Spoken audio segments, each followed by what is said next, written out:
நாங்கள் எல்லாம் வயலில் கைட்ஸ் எல்லாம் கலெடுக்க ஆரம்பிச்சிட்டோம். வயலில் வேலை செய்யுங்க,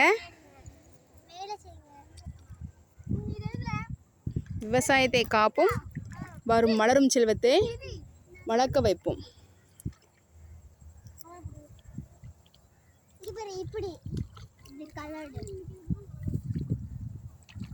இப்படி எடுத்து இப்படி சும்மா வைக்கணும். என்னம்மா பாப்பா நாத்து பாப்பா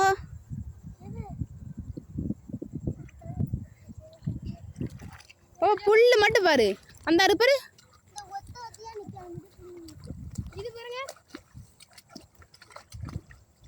வெரி குட். அமுலன் தான் first prize, Kaushik second price.